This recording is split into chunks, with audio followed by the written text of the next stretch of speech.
Bom, colegas eletricistas e eletrotécnicos, mais um caso que aconteceu comigo, problemas elétricos, conforme eu falei para vocês, eu estou gravando uns vídeos para passar um pouco da minha experiência e das dificuldades que eu já enfrentei.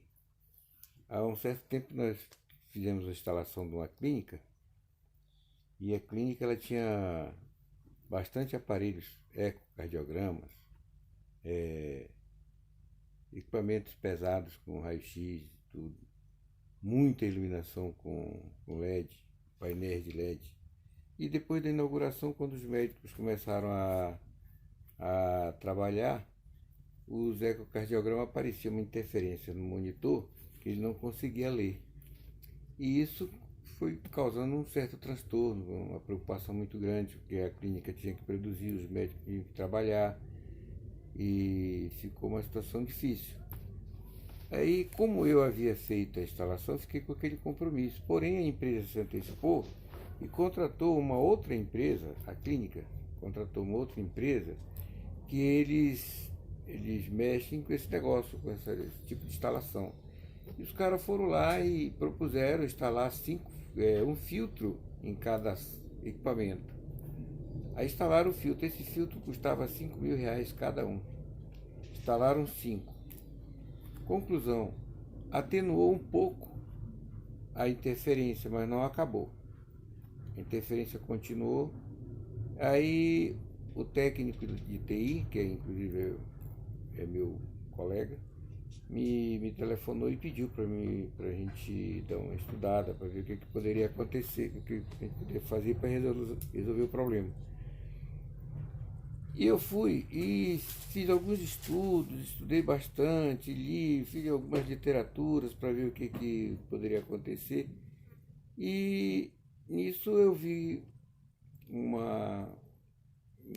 nos estudos que eu fiz, eu vi que a quantidade de LED pode ocasionar uma interferência, inclusive com campo eletromagnético que pode jogar no ar e dar interferência. Então, não era problema de aterramento, não era problema de despolarização, não era problema.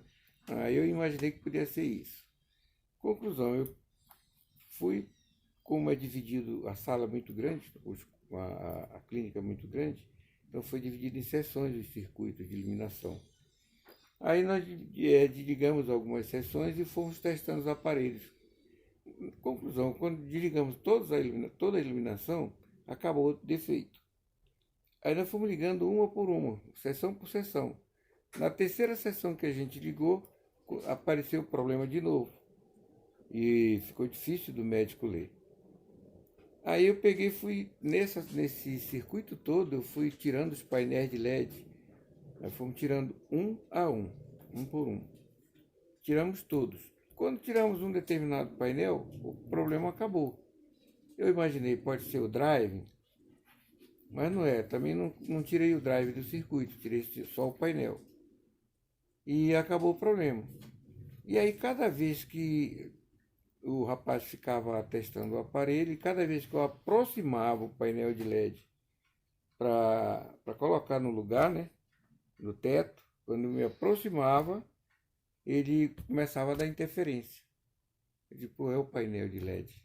Tirei o painel, coloquei um segundo painel no lugar dele e continuou o problema. Então não é o painel de LED. E o que pode ser? Aí, conclusão, eu vi que a estrutura metálica do drywall que segurava o teto, as molas que seguram, de pressão que segura o painel, encostava nela. E cada vez que se aproximava ou encostava, dava interferência no ecocardiograma, nos ecocardiogramas que estavam naquela mesma seção ali. Aí eu peguei um pedaço de papelão, cortei e isolei, de forma que a mola passou a encostar no papelão e não no metal, no montante que segura o drywall, o gesso acartonado. Quando eu fiz isso, que isolei, ficou bom, tudo perfeito. Quer dizer, um custo baixíssimo, simplesmente por ter paciência de estudar a situação, de analisar tudo. E aí a empresa que instalou os 5 filtros teve que desinstalar. Não ficaram gostando muito da minha atitude não, porque eles perderam dinheiro bom. Mas eu quero deixar para os colegas essa dica. Toda vez que for instalar painel de LED, evita de cortar aonde ele vai ser encaixado, embutido, evita de deixar que ele encoste no metal. Porque o que acontece? Na verdade, ele criou um efeito antena. Ele criou, quando o drywall estava criando, o metal estava criando um efeito antena. E com esse efeito antena, o, o, o aparelho lá captava aquilo ali com uma frequência, entendeu? Doida, não sei, e dava essa interferência. Então, uma dica aí, gente. Não instala painel de LED, não deixe encostado no metal quando for no teto. Que se tiver esse tipo de equipamento, no caso dos ecocardiogramas, que são muito sensíveis, eles podem causar essa interferência. Mas vai essa dica aí. Na hora que vocês encontrarem um problema desse, já sabe mais ou menos por onde é o caminho. Ok, moçada? Um abraço.